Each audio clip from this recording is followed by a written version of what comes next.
മഴ പിടിച്ചിട്ടേ നല്ല മീനൊന്നും കിട്ടാനില്ല കേട്ടോ. ദേ കുറച്ച് ചെമ്മീൻ കിട്ടിയിട്ടുണ്ട്. അത് കടൽ ചെമ്മീനല്ല, വളർത്തുന്ന ചെമ്മീനാന്ന് പറഞ്ഞു. അതുകൊണ്ട് തന്നെ ധൈര്യമായിട്ട് ഞാൻ വാങ്ങി കേട്ടോ. അപ്പോൾ അച്ഛനും അമ്മയൊക്കെ അവിടെ ഉണ്ട്, എല്ലാവർക്കും അറിയാം, നമ്മുടെ വീഡിയോസൊക്കെ കാണുന്നുണ്ട്. ഇന്നത്തെ ബ്രേക്ക്ഫാസ്റ്റ് എന്ന് പറയുന്നത് പൂരിയും മസാലക്കറിയാട്ടോ. നമ്മുടെ ഹോട്ടൽ റെസ്റ്റോറൻറ്റ്സിലൊക്കെ കിട്ടും പോലത്തെ പൂരി മസാലയാണ് ഇന്നത്തെ ബ്രേക്ക്ഫാസ്റ്റ് എന്ന് പറയുന്നത്. അപ്പോൾ എല്ലാവരും ചൂടോടെ തന്നെ പൂരിയെല്ലാം കഴിച്ചുകൊണ്ടിരിക്കുകയാണ്. പിന്നെ ഒരു കോഫിയും, പിന്നെ നോൺ വെജ് കഴിക്കുന്നവർക്ക് ഓരോ മുട്ടയൊക്കെ ആയിട്ടാണ് ഇന്നത്തെ ബ്രേക്ക്ഫാസ്റ്റ് കേട്ടോ. പിന്നെ ഉച്ചയ്ക്ക് ലഞ്ചിനുള്ള ബഹളമാണ് രാവിലത്തെ ബ്രേക്ക്ഫാസ്റ്റ് കഴിഞ്ഞാൽ. അത് അച്ഛനും അമ്മയൊക്കെ നിൽക്കുന്നത് കൊണ്ട് കുറച്ച് കൂടുതൽ നമ്മുടെ കറികളൊക്കെ വയ്ക്കുമല്ലോ. ഉച്ചയ്ക്കുള്ള കറികളും റെഡി ആയിട്ടുണ്ട്. ലാസ്റ്റ് പപ്പടവും കൂടി കാച്ചിയാൽ നമ്മുടെ കറികളെല്ലാം റെഡിയാണ്.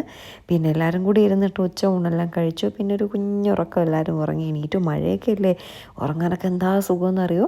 പിന്നെ വൈകുന്നേരം ആയപ്പോൾ ചായയും കടിയൊക്കെ ഉണ്ടായിരുന്നു, പിള്ളേർ സെറ്റും എല്ലാവരും ഉണ്ടായിരുന്നു കേട്ടോ. മഴയായിട്ടൊരു പ്രത്യേക വൈബ്.